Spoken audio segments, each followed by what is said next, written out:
Ancient technologies reveal a sophistication that should not exist for their time. By the end of this journey, you will understand how our ancestors achieved engineering marvels we struggle to explain even today. We will explore a mysterious clock that mapped the heavens and a liquid fire that burned on water. How much of our past have we truly forgotten? Off the coast of a tiny Greek island, a team of sponge divers surfaced from the wreck of an ancient Roman cargo ship. They carried a corroded lump of bronze and wood, its true form hidden beneath centuries of sea growth. To them, it was just another artifact, an oddity pulled from the deep. They had no idea they were holding the single most complex object from the ancient world. This was the Antikythera Mechanism, and it would take decades for scientists to even begin unraveling its secrets. X-ray imaging would eventually reveal a breathtakingly intricate system of interlocking bronze gears, a miniature universe engineered from metal. This was not a simple timekeeping device. It was an astronomical calculator of staggering complexity, built around 100 years before the birth of Christ. Its finely toothed wheels, some with as few as 15 teeth, worked in concert to model the erratic motions of the heavens. It could predict the positions of the sun and moon, forecast lunar eclipses, and even track the cycles of the Olympic Games. The genius of its design lies in its mathematical precision, using a series of interlocking gears to account for the subtle variations in the moon's orbit, a calculation we would not see replicated in mechanical form for another 1,500 years. The existence of this analog computer forces us to confront a profound question. How could artisans, working with hand tools and without the theoretical framework we take for granted, conceive of and construct such a device? The Antikythera Mechanism stands as a silent, undeniable testament to a forgotten pinnacle of ancient engineering, a secret locked in bronze at the bottom of the sea. That same Roman ship carrying the Antikythera Mechanism was likely built with another technological marvel, one that defies the sea itself. While the intricate bronze calculator lay hidden in its hold, the very piers and breakwaters of Roman harbors were performing their own quiet miracle. For 2,000 years, structures like the harbor at Caesarea have withstood the constant, punishing force of seawater, their concrete growing stronger with each passing century. Meanwhile, our modern concrete, engineered with all our scientific knowledge, crumbles in saltwater within mere decades. The secret was in the recipe. Roman engineers did not simply mix sand and lime. They created a special volcanic ash mixture, combining it with lime and chunks of rock to form a uniquely resilient concrete. When this blend met seawater, a remarkable chemical reaction began. Instead of corroding, the mixture developed rare, interlocking mineral formations. These crystalline structures, like tiny, self-growing shields, actively blocked cracks from spreading and repelled the erosive power of the waves. Modern chemical analysis shows that the concrete essentially heals itself, a property we are only now beginning to comprehend. So why has this ancient formula been lost to us? The fall of the Roman Empire scattered its specialized knowledge, and the specific volcanic ingredients used are not found everywhere. We are, in a sense, reverse engineering a masterpiece whose blueprint has vanished. This mastery over materials extended far beyond the shoreline, creating environments of pure comfort in the most unlikely places. Far from the sun-drenched Roman harbors, a different kind of mastery was being tested in the frigid, fog-shrouded waters of the North Atlantic. Viking navigators guided their longships across vast, featureless oceans, their only compass a glimmering crystal held to the sky. On days when the sun was completely invisible, blotted out by dense cloud cover or the perpetual twilight of northern latitudes, these sunstones revealed what the naked eye could not see. The secret was not magic, but an understanding of light's hidden properties, a form of natural technology we now call polarization. Crystals like calcite have a unique ability to filter scattered sunlight. When a navigator rotated the stone, looking through it toward the obscured sky, the crystal would appear to change color or brightness. The point where the light through the crystal looked the same from every angle revealed the exact position of the hidden sun, often with an accuracy within a few degrees. This was not a vague guessing game, it was a precise celestial fix. Modern researchers have sailed using replicas of these sunstones, confirming they can locate the sun's position even after it has dipped below the horizon. This technology granted the Vikings a seemingly supernatural advantage. It allowed them to undertake voyages of incredible distance and precision, crossing the open ocean to reach the coast of North America nearly 500 years before Christopher Columbus. How did a culture we often picture as raiders and traders develop such a sophisticated optical tool without any formal understanding of light physics? Their knowledge was purely empirical, born from generations of observation and a desperate need to conquer the sea. This celestial guidance system stands as a testament to human ingenuity, a crystal-clear window into a navigational genius that rivaled the mechanical wonders being crafted in distant monasteries. Such profound innovations were not confined to the open ocean. They were also taking root in the very heart of the medieval world, transforming barren fields into engines of prosperity. While Viking navigators read the secrets of the hidden sun, another civilization was mastering the very nature of fire itself, creating a weapon so terrifying it could reshape the outcome of wars. The Byzantine Empire protected its capital, Constantinople, with a naval weapon that seemed to defy the laws of nature, a liquid flame that roared across the water's surface. Historical accounts from besieged enemies describe the sheer horror of facing this weapon, as Byzantine dromon warships unleashed torrents of fire through bronze tubes mounted on their prows. This was not ordinary fire. It ignited upon contact with the sea, creating an inextinguishable inferno that clung to wooden hulls and the flesh of sailors, burning with a fury that water only seemed to feed. Panicked crews would throw sand on the flames or douse them with vinegar, the standard methods of the time, but nothing could quench the hellish substance. They called it Greek fire, and its exact formula was the most closely guarded state secret of the age, known only to a select few emperors and alchemists. Knowledge of its production was compartmentalized, with different artisans crafting separate components, ensuring no single person could replicate the entire process. For centuries, modern chemists have tried and failed to recreate this ancient napalm.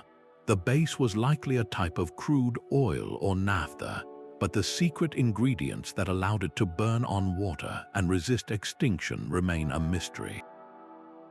Some theories suggest quicklime, which ignites upon water contact, or other chemical thickeners that gave it its sticky, persistent quality.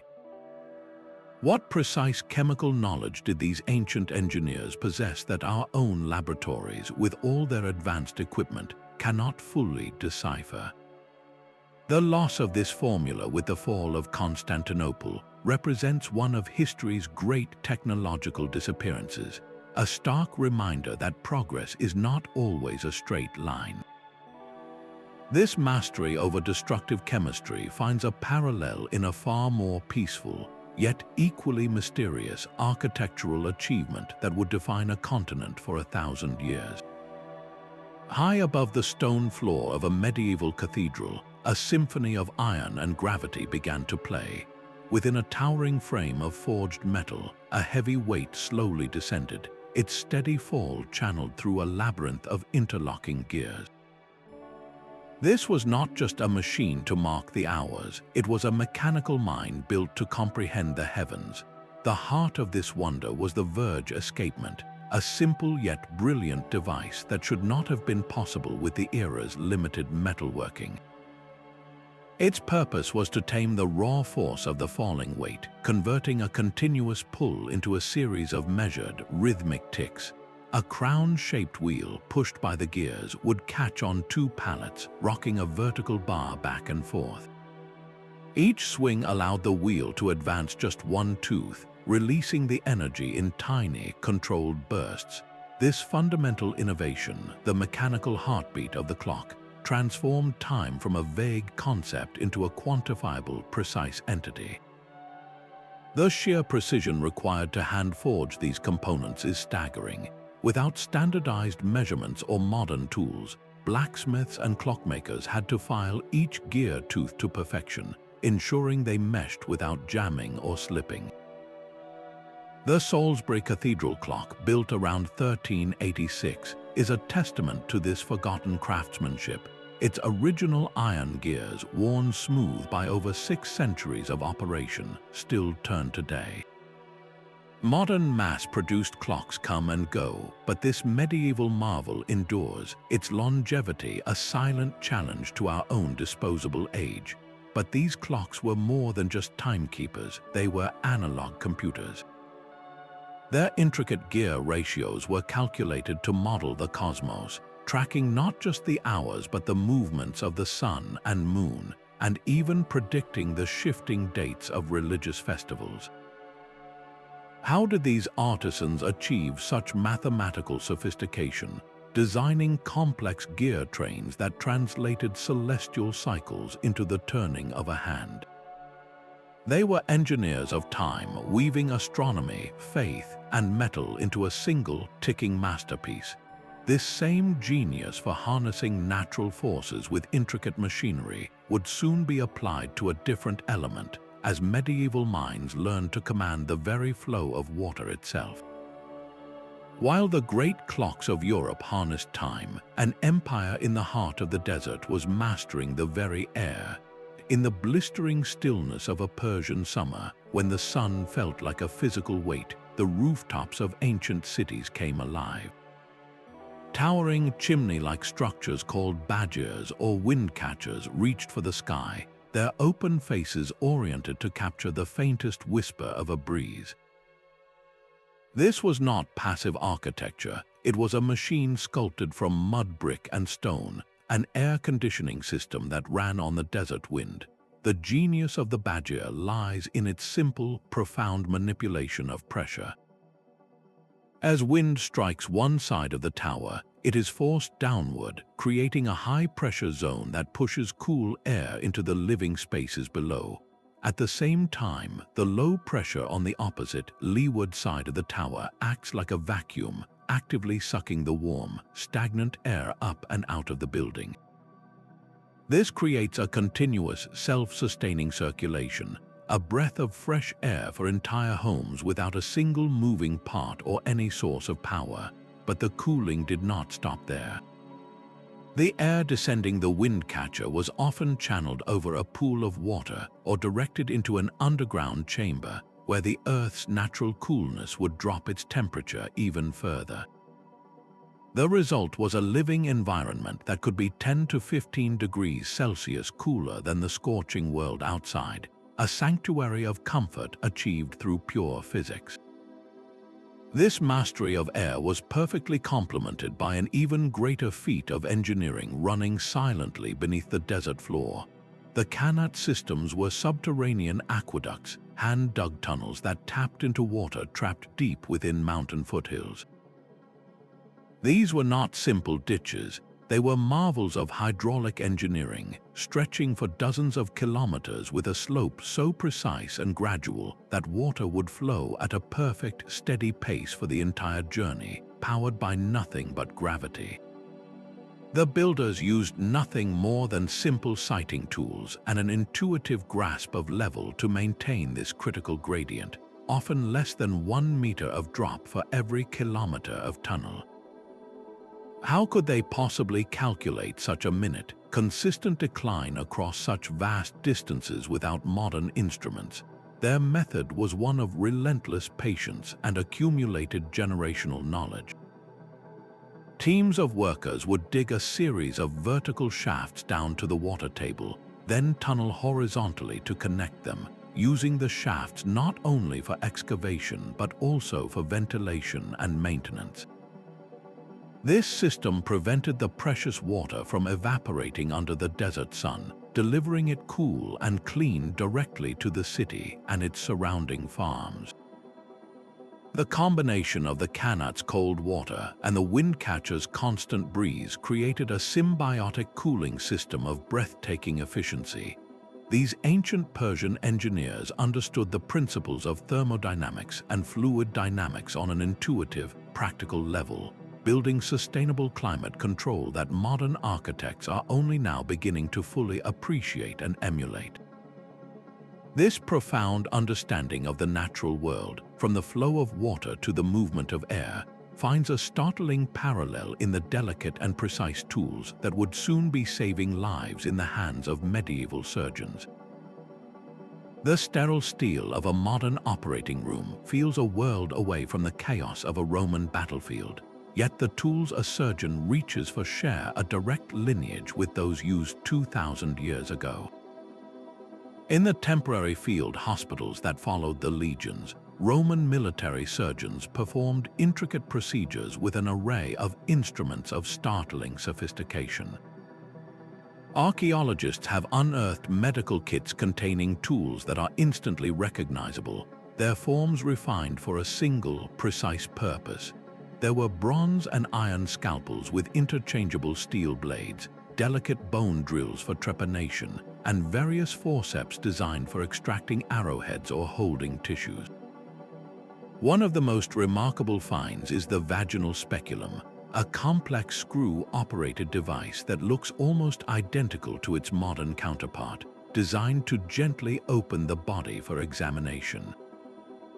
The existence of such specialized instruments reveals a profound, practical understanding of human anatomy that seems to defy their era. These were not crude tools for butchery. They were ergonomic extensions of the surgeon's hand, carefully balanced and shaped to minimize patient trauma and maximize the physician's control. The handles were often intricately grooved for a secure grip, even when slick with blood or water, and the metals were polished to a smooth finish to prevent irritation. This attention to detail demonstrates a level of medical thinking that went far beyond simple necessity. How could they design for ergonomics and patient comfort without the scientific method we rely on today? Their knowledge was hard-won through direct observation and the brutal, repetitive lessons of war. Roman surgeons became experts in treating trauma, from setting compound fractures with specialized bone levers to performing amputations with surgical saws. They even developed instruments for cataract surgery, using a fine needle to depress the lens of the eye and restore a degree of vision. Perhaps most astonishing are the hints of early cesarean sections, procedures undertaken with specially designed hooks and blades. This was not guesswork, it was a systematic, practiced craft built upon generations of accumulated experience. The Roman medical mind understood cause and effect in a practical sense, even without knowing about bacteria. They practiced sterilization by boiling instruments in hot water, recognized the importance of clean bandages, and used antiseptics like vinegar and wine to cleanse wounds. Their success was born from a relentless focus on functionality and results. The same meticulous design philosophy that created a perfectly balanced bone saw was applied to understanding the grandest scale of all, the predictable movements of the stars in the night sky. While Roman surgeons perfected their delicate tools, an entire civilization on the other side of the world was engineering stone to measure the cosmos itself. Deep in the jungles of the Yucatan, the Maya built observatories that were not merely buildings, but colossal stone calculators. The caracol at Chichen Itza rises like a spiral snail shell, its strange, rounded form punctuated by narrow slits that served as precise astronomical sightlines. These were not random windows. Each opening was a fixed point in a grand celestial map, meticulously aligned to capture the most dramatic moments in the sky's endless cycle. One narrow portal frames the exact point on the horizon where Venus, as the evening star, reaches its northernmost setting. Another captures the sun's descent on the summer solstice. To achieve this, Mayan astronomer priests needed more than a single lifetime of data. They required generations of unbroken observation, meticulously recording the slow, subtle dance of planets and stars, passing this knowledge down to build a science of the heavens entirely isolated from the rest of the world. Their calculations were breathtakingly accurate. They determined the length of the solar year to within minutes of our modern measurement. They tracked the complex 584-day cycle of Venus and wove it into a calendar system that synchronized the sun, the moon, and the planets. Their astronomical tables, carved in stone and painted in codices, could predict lunar eclipses and the conjunctions of Mars and Jupiter with a reliability that would not be matched in Europe for centuries.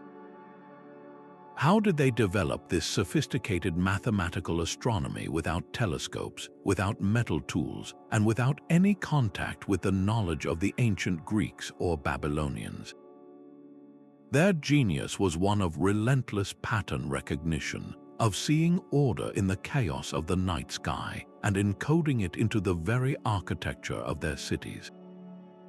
This profound, independent discovery of cosmic law stands as one of humanity's greatest intellectual achievements, a testament to the universal human drive to comprehend the universe. That same drive to shape and understand the material world would soon lead to another impossible creation, one forged not from stone but from a metal that should not exist. A blade forged from Damascus steel was less a weapon and more a natural phenomenon captured in metal. In the heat of battle, it could reportedly slice a silk handkerchief drifting in the air and cleave a lesser European broadsword in two without losing its own razor edge. Its surface shimmered with a signature watery pattern, a rippling landscape of light and dark that was as beautiful as it was deadly. These were not mere decorations, they were the visible signature of a microscopic architecture that should not have existed for another 1,000 years. The secret began with cakes of iron known as Wootz steel, produced in ancient India.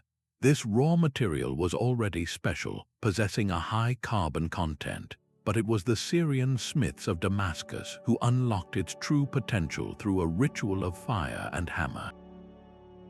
They subjected the steel to a precise, multi-stage process of thermal cycling, heating and cooling it within a very narrow temperature range that modern engineers struggle to replicate without digital pyrometers. This careful forging encouraged the carbon within the metal to form into microscopic structures of breathtaking complexity. When scientists finally examined slivers of a genuine Damascus blade under electron microscopes, they were met with an impossible sight. The metal was laced with carbon nanotubes, each one a perfect cylinder of carbon atoms, stronger than steel and more flexible than any fiber. Interwoven with these tubes were nanowires of cementite, an incredibly hard iron carbide compound.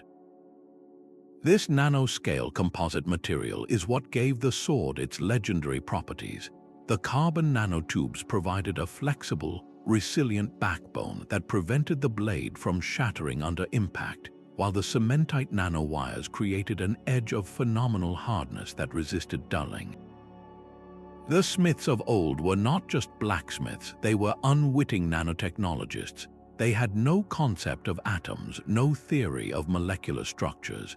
Their knowledge was entirely empirical, passed down from master to apprentice as a series of sensory cues: the exact color of the glowing metal, the sound of the hammer strike, the feel of the steel as it was quenched. They were manipulating matter at the atomic level through a deeply ingrained, almost instinctual craft. So how does such a profound and profitable technology simply vanish from the world? The primary theory points to the disruption of trade routes. The specific iron ores from India that contain the precise trace elements of vanadium and other impurities necessary to catalyze the formation of these nanostructures became unavailable. Without the right raw material, the entire alchemical process failed, and the secret knowledge, never written down, faded into legend with the last generation of masters who held it. We can now analyze the result with the most powerful microscopes on Earth, yet we still cannot perfectly recreate the process that made it. This loss of a material science so advanced it borders on magic forces us to look at other ancient wonders and ask what their builders knew that we have yet to rediscover. High in the Andes, the stones of an Inca wall have not shifted for 500 years. They are not held together by mortar, but by geometry. Each polygonal block is a unique piece in a colossal three-dimensional puzzle, its neighbors shaped to fit its every contour and angle. The joints are so impossibly tight that you cannot force a razor blade into the seam.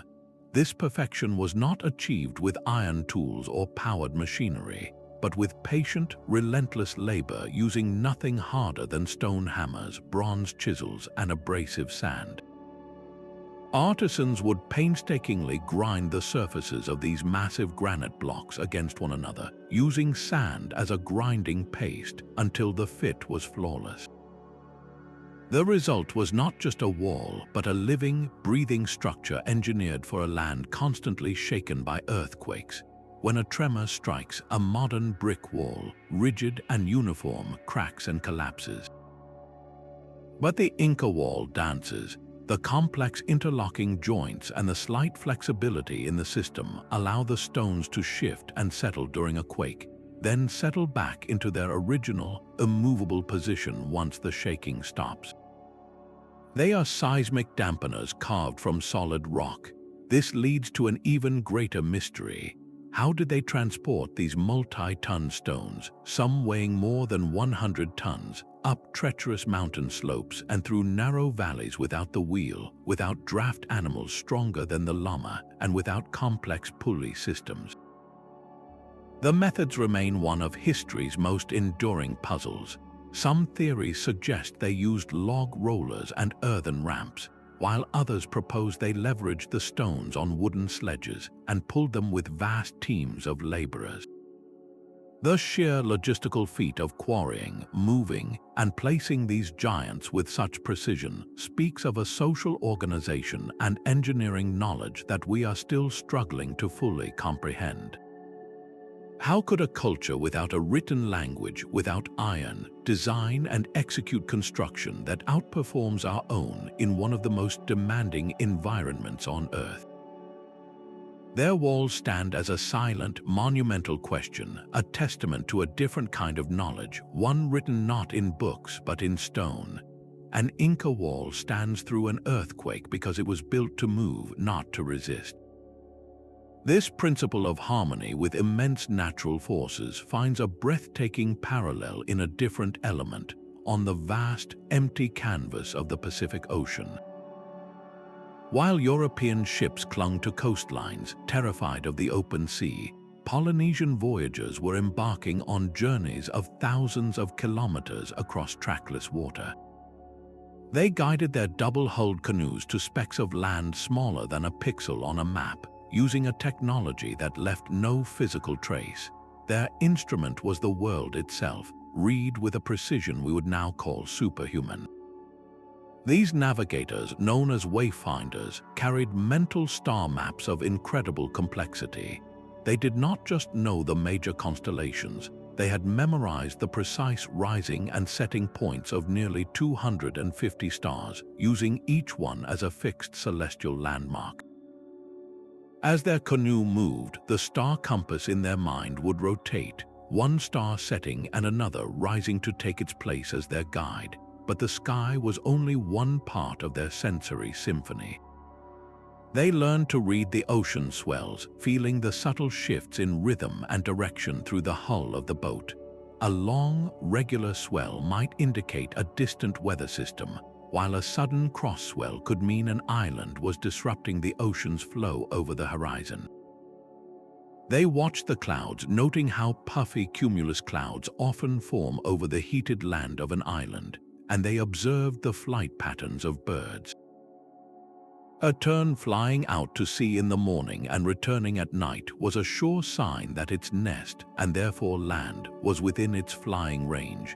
This entire body of knowledge, a complete environmental sensorium, was passed down orally from master to apprentice through chants, stories, and direct experience on the water. There were no written charts, no instruments, only a deeply ingrained, living connection to the natural world. In the 1970s, the Polynesian Voyaging Society built a traditional canoe named Hokulea to test these ancient methods.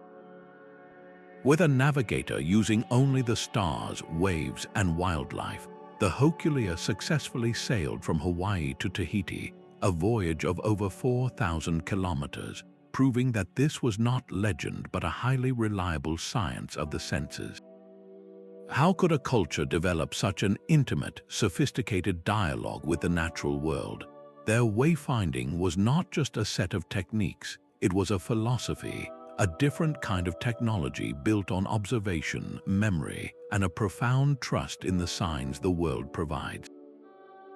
This mastery of interpreting subtle environmental cues echoes another ancient sensory technology, one that used sound to shape space in ways we are only beginning to understand. A single whisper uttered from the center stage of the Epidaurus Theater can travel with perfect clarity to the spectator in the very last row, over 50 meters away. This is not a legend, but an acoustic phenomenon that modern visitors can still experience today. In an open-air structure built in the 4th century BC, without any electronic amplification, every word spoken at a normal volume, every sigh, and every note of music could be heard by an audience of 14,000 people. Modern architects, armed with sophisticated computer modeling and a deep understanding of sound wave theory, have tried to replicate this perfection and have repeatedly fallen short. The secret lies in the theater's sublime geometry. The steep, fan-shaped arrangement of the limestone seats acts as a massive acoustic filter. Research has revealed that the corrugated surface of the stepped rows naturally suppresses the low-frequency rumble of the crowd, the rustling of wind, and other background noise. At the same time, the stone reflects and channels the higher frequencies of the human voice, carrying them upward with astonishing precision. This is not a happy accident.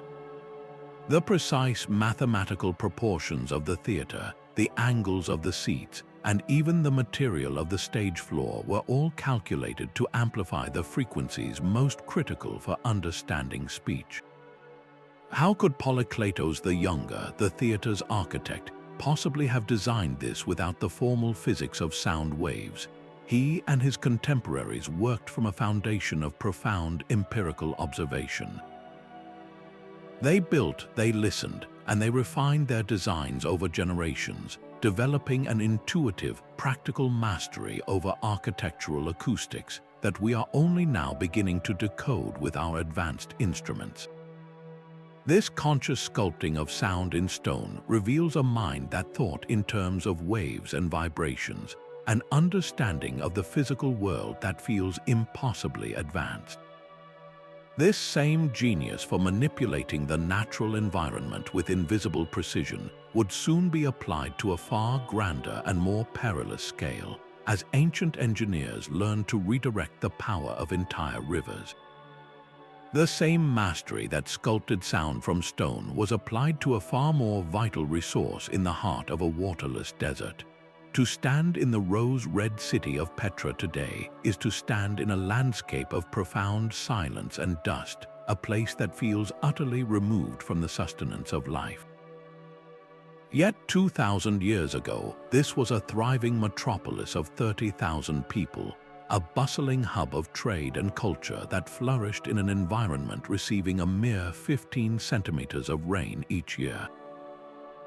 The Nabateans did not simply survive here, they engineered a paradise, and their medium was not metal or stone, but water itself. They transformed the entire city and its surrounding mountains into a colossal, intricate rainwater harvesting machine. With chisels and hammers, they carved channels directly into the cliffs, guiding the infrequent but violent downpours away from the fragile city center. They constructed massive dams to control flash floods and a network of clay pipes that ran beneath the streets, a pressurized system that delivered water directly to homes, gardens, and public fountains. Their genius lay in capturing every single drop. They understood the topography of their world with an intimacy that borders on the supernatural, mapping watersheds that stretched for kilometers. They lined their cisterns with waterproof plaster and built them with domed, covered roofs to prevent the precious liquid from evaporating under the relentless sun. Perhaps most astonishing were their sedimentation tanks, where water would slow and allow silt and debris to settle out before continuing its journey, ensuring a clean supply for the population. This was not just plumbing, it was a holistic, sustainable hydraulic system of a sophistication that would not become common for another 1,000 years. How did a desert culture without formal models of fluid dynamics develop such an advanced and comprehensive understanding of hydrology? Their knowledge was born from absolute necessity, a generations-long dialogue with a harsh environment that forced them to become masters of every trickle and every cloudburst.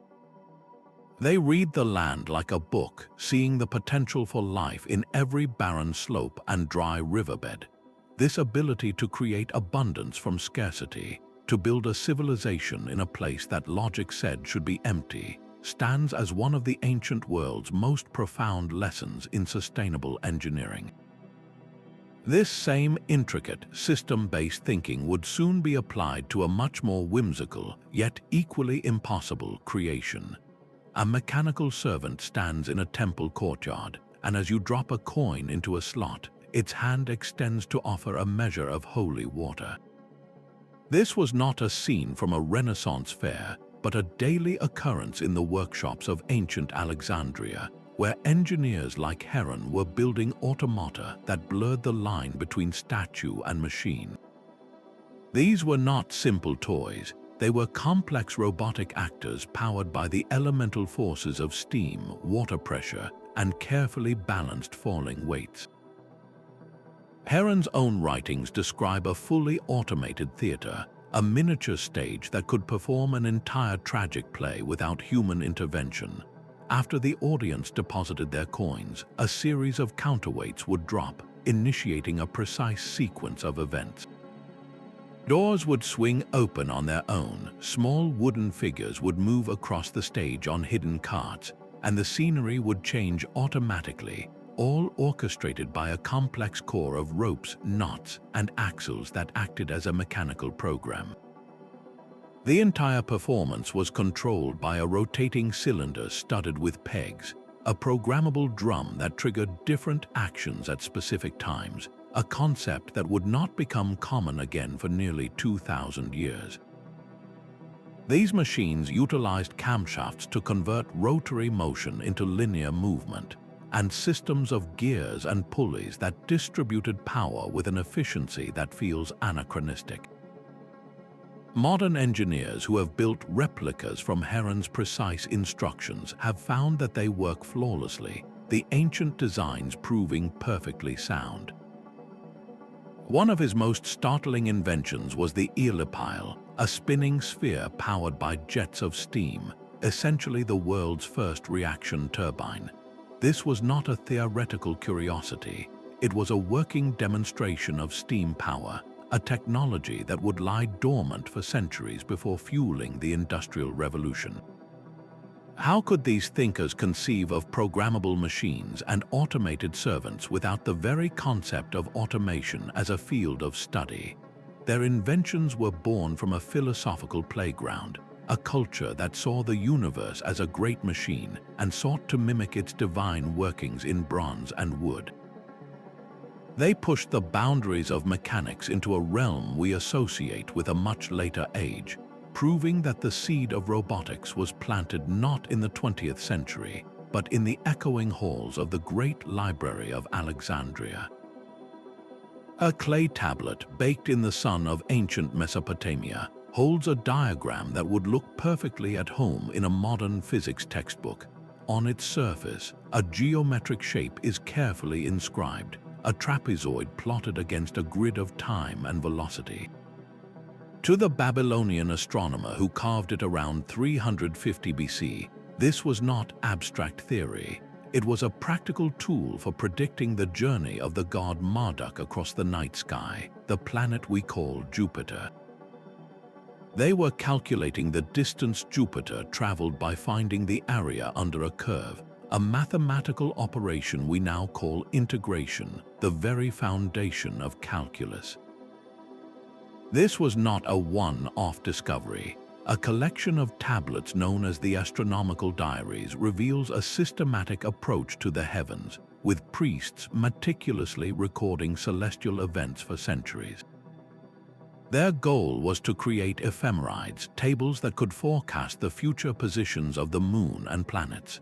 To achieve this, they developed a technique now called the trapezoid procedure. They broke down the planet's uneven motion into a series of small steps, treating each segment as a trapezoid on their graph. By calculating the area of each trapezoid and summing them together, they could determine the total distance Jupiter had moved along its path. This is not merely similar to calculus, it is a functional, geometric form of it, applied with stunning accuracy to solve a real-world problem in orbital prediction. How could a civilization without our notation, without the concept of a function or a limit, stumble upon such a powerful computational method? Their genius was relentlessly practical, born from the need to maintain a perfect calendar for religious festivals and agricultural cycles. They were not pursuing mathematical truth for its own sake. They were building a predictive engine from clay and observation. The results speak for themselves.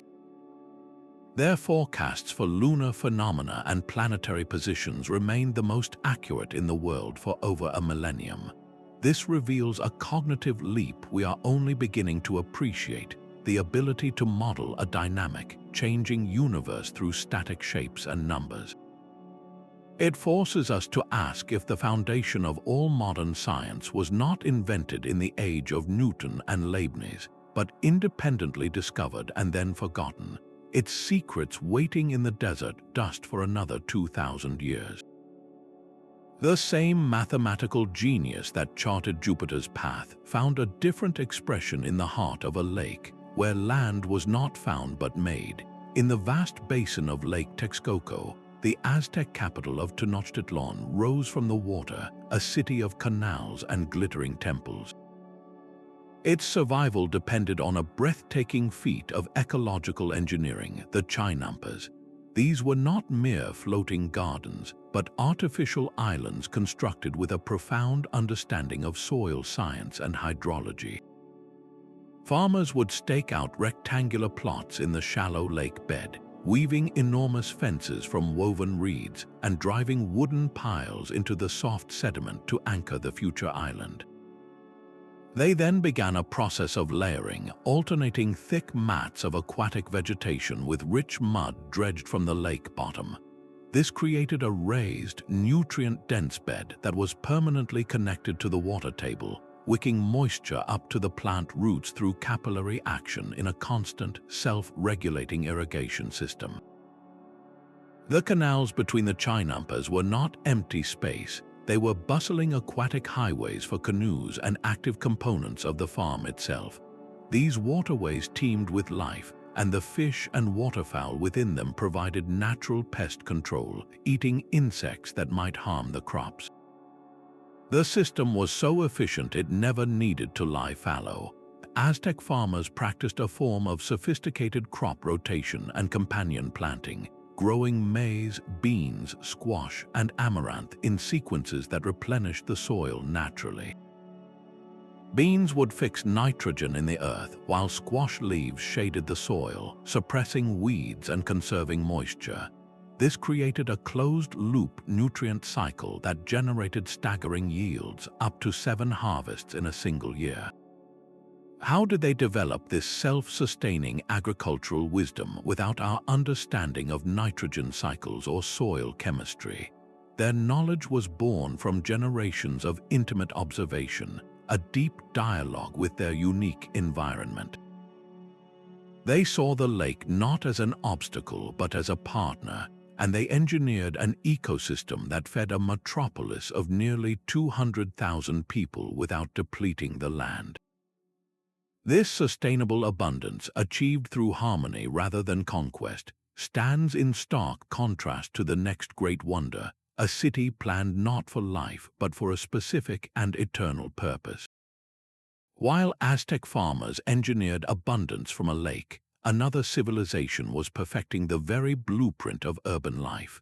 On the banks of the Indus River, the streets of Mohenjo-Daro were laid out with a precision that feels unnervingly modern. This was not a haphazard collection of huts and pathways. It was a metropolis built on a strict grid system, with wide main avenues running north-south and smaller streets crossing them at perfect right angles.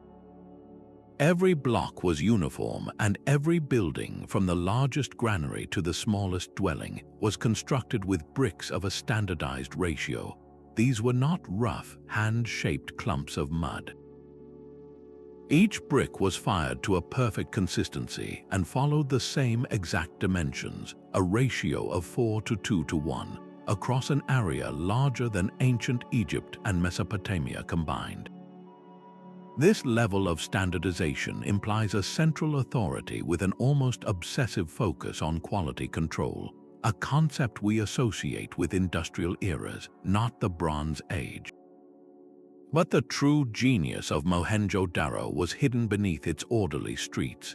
The city possessed the world's first comprehensive urban sanitation system, a network of engineering that would not be rivaled until the height of the Roman Empire over 2,000 years later.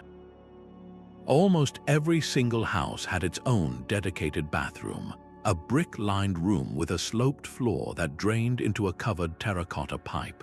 These pipes connected to larger subterranean drains running beneath the main streets, all meticulously covered with brick slabs for easy maintenance and to control odor. This was not a luxury for the elite, it was a standard feature for the entire population. The system included simple yet effective sedimentation tanks, where solid waste would settle out before the water continued its flow, preventing blockages in the main channels. How could a society in 2600 BC conceive of public health on such a systematic scale? They understood the connection between cleanliness, wastewater management, and disease resistance in a way that seems to leapfrog centuries of human development. Their architectural foresight extended even to comfort and safety. Many buildings featured specially designed channels in the walls that would draw in cool air, creating a natural form of air conditioning, while their construction methods used interlocking bricks and flexible foundations that could withstand seismic shifts. The entire city was a monument to foresight, a master plan executed with a quiet, efficient genius that leaves no grand statues or palaces, only the undeniable evidence of a civilization that had solved problems most ancient peoples did not even recognize. This silent, systematic intelligence points to a form of organization that challenges our very definition of an early empire, raising a profound question about how they managed such a vast, coordinated society without the communication tools we would consider essential. An empire built without writing should have crumbled under the weight of its own complexity. Yet the Inca, governing a territory stretching over 4,000 kilometers of rugged Andes mountains, managed their vast domain with an administrative precision that rivaled Rome. Their secret was not parchment or stone tablets, but a language of knots, a technology spun from string and memory known as the quipu. To the untrained eye, a quipu is merely a collection of colored cords hanging from a primary string, a tangled mess of llama wool and cotton. But to a quipukamayok, a trained knot maker and reader, this was a dynamic ledger, a census, and a historical archive. The system was deceptively simple and profoundly complex. The position of a knot on its cord represented numerical place value, with the units placed farthest from the main strand. A figure 8 knot signified 1, while a long knot, its coils indicating the digits 2 through 9, represented other values. Most crucially, the absence of a knot in a specific position meant 0, a mathematical concept the Inca used in practice centuries before it became standard in Europe. But the data was more than just numbers. The colors of the cords, the spin and ply of the fibers, and the overall structure of the device all encoded layers of meaning. A red cord might represent the Inca army, while a brown one could detail the tribute from a specific province. A quipu could record the population of a distant village, the contents of a storehouse, or the movements of the stars. For decades, scholars believed quipus were solely numerical, sophisticated accounting tools for a bureaucratic state. Recent breakthroughs, however, suggest something far more revolutionary. Researchers comparing quipus from different geographical regions have identified repeating color and knot patterns that seem to correspond with local histories and genealogies. This has led to a stunning hypothesis. Some quipus may not just count things, they may tell stories. They could be a three-dimensional writing system, a tactile language where the grammar was woven into the very fabric of the cords.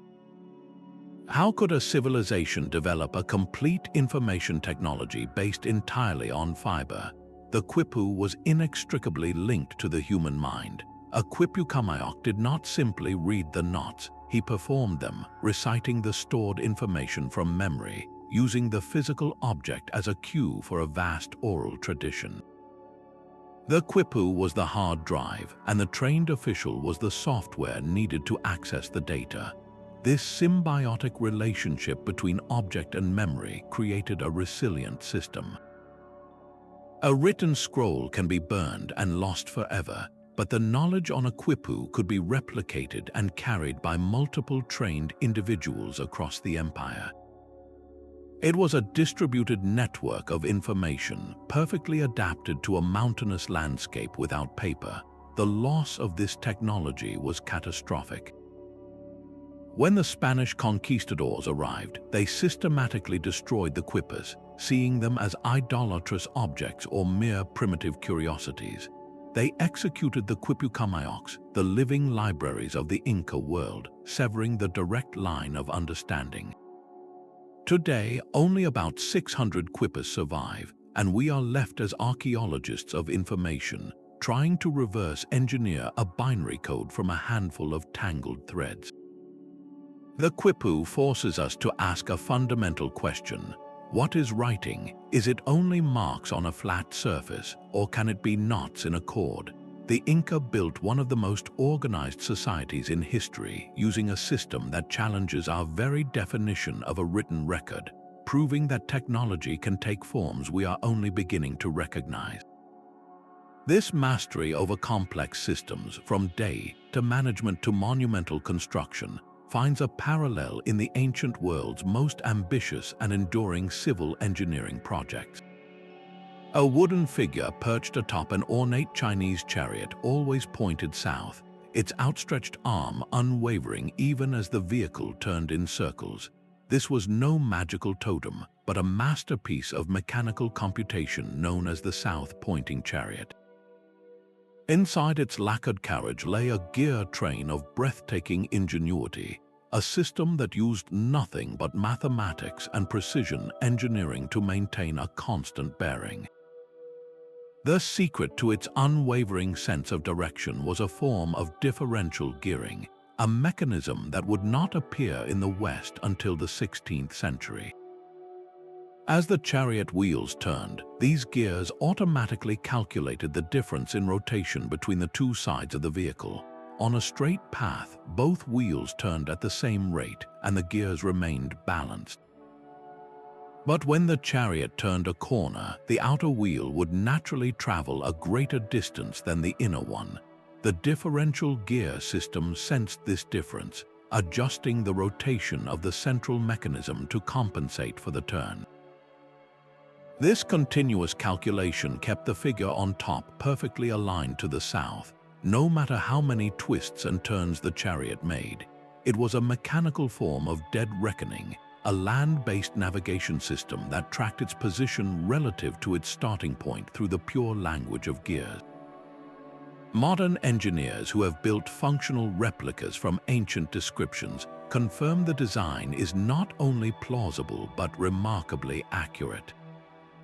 How could Chinese engineers of the 3rd century conceive of such an advanced form of automation without any concept of magnetic compasses to guide their thinking? Their genius was purely kinematic, an abstract understanding of motion and rotation translated into bronze and wood. They were building a mechanical brain that could perform a continuous calculation, a thinking machine made of interlocking teeth and axles. This automotive innovation reveals a creative spark that challenges our linear view of progress, forcing us to look at one final, profound mystery from the ancient world. A wooden chariot calculating its own direction with gears feels like a peak of ancient mechanical genius, but it pales in scale before the ultimate test of logistics, the movement of mountains.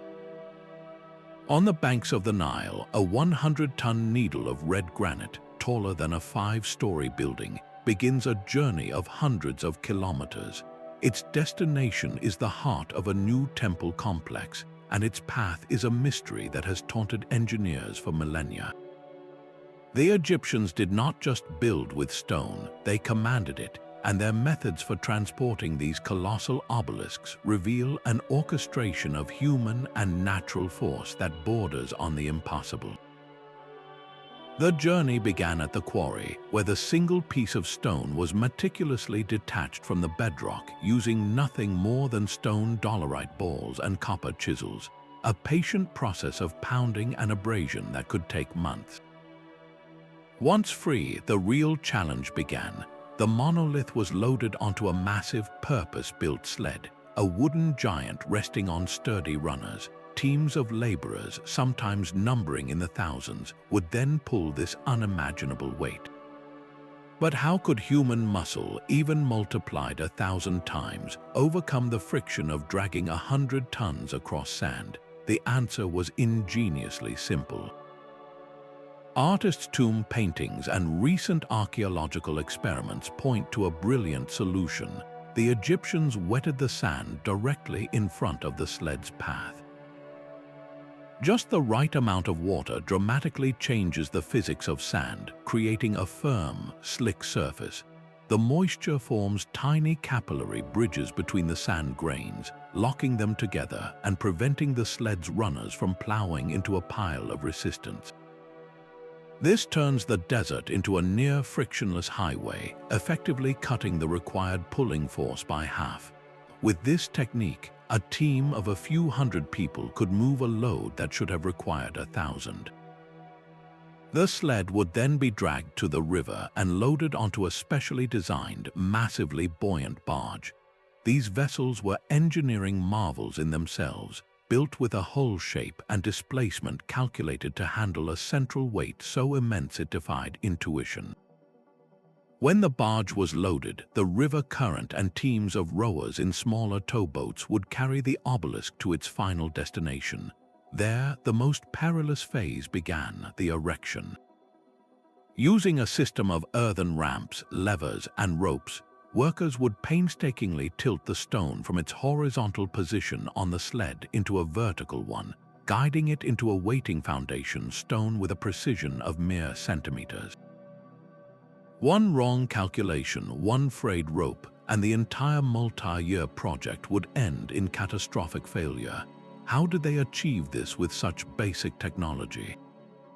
Their secret was not in complex machinery, but in a profound understanding of simple physics, immense social organization, and the patient, cumulative knowledge of generations. They turned water and sand into a lubricant, human coordination into a powerhouse, and gravity into a tool. The obelisks that still pierce the sky in Cairo, Rome, and Istanbul are not just monuments to pharaohs. They are the final, silent witnesses to an age where human will, guided by forgotten genius, achieved the seemingly impossible. These scattered wonders, from the celestial calculator to the self-healing concrete, are not random anomalies. They emerge from a deeper, shared current of human thought. Look across these civilizations, separated by oceans and centuries, and you will find them all practicing a rigorous form of observation. They watch the world with an intensity we have perhaps lost, noting the subtle patterns in a star's path, the way wind behaves over a desert, or how water seeps through different soils. This was not passive seeing, it was active, relentless data collection. The Maya tracking Venus, the Babylonians graphing Jupiter, the Polynesians reading ocean swells. They were all scientists in their own right, building vast libraries of empirical evidence without a single textbook. Their laboratories were the natural world itself. This deep observation was always paired with experimentation. The Damascus steel smiths did not simply inherit a perfect recipe. They spent generations testing temperatures, hammering techniques, and quenching methods, learning through trial and error how to manipulate matter at an invisible level. The Roman engineers experimented with different volcanic ash mixtures until they found the one that would react with seawater to become stronger. This process of trying, failing, and refining is the very engine of innovation, a universal human trait that transcends any particular era. But observation and experimentation alone are not enough. The third, crucial element was the transmission of knowledge. In cultures without widespread literacy, this was a sacred trust. The master clockmaker teaching his apprentice the precise feel of a perfectly filed gear, the Polynesian wayfinder chanting the star paths to his successor, the Inca Quipucamayok memorizing the knot patterns of the empire's history. These were living, breathing databases. Knowledge was a fragile flame passed carefully from one generation to the next, and its light allowed progress to accumulate. This combination, a trinity of careful observation, fearless experimentation, and faithful transmission, created the fertile ground from which these impossible technologies could grow. They proved that genius is not a modern invention. When human curiosity is given a pressing need and the freedom to explore, it can achieve wonders in any age with any set of tools. So what does this tapestry of lost wisdom mean for us, here and now, in our own age of seemingly limitless technology? Our journey through these 20 marvels reveals a startling truth, that human ingenuity has never followed a straight line. We have seen gears that map the cosmos, concrete that grew stronger with time, and crystals that revealed the hidden sun. These were not happy accidents or the work of isolated genius. They were the products of cultures that watched the world with a profound intensity, that experimented fearlessly, and that passed their hard-won knowledge from one generation to the next with sacred care. The existence of these technologies shatters the comforting myth of steady, upward progress. Instead, it paints a far more compelling picture of a cyclical history where brilliant ideas can blaze into existence, only to be lost for centuries in the ashes of fallen empires, waiting patiently to be found again. This forces a deep humility upon us. We stand with all our satellites and supercomputers, yet we cannot perfectly recreate the steel of a Damascus sword or the unyielding fire that clung to water. We are not necessarily smarter than those who came before us. We simply build upon a different foundation, one that is itself a patchwork of recovered fragments. The past whispers to us that innovation is not just about the tools you possess, but about the depth of your observation, the courage of your experimentation, and the resilience of your memory. So I must ask you, which of these ancient wonders left you in the greatest awe? Was it the celestial computer resting in a shipwreck, or the self-repairing harbor that defies the sea? Share your thoughts in the comments below, and if this journey into forgotten genius has sparked your curiosity, be sure to subscribe for more explorations into history's deepest mysteries. The legacy of our ancestors is a reminder that the boundaries of the possible are far wider than we often dare to dream.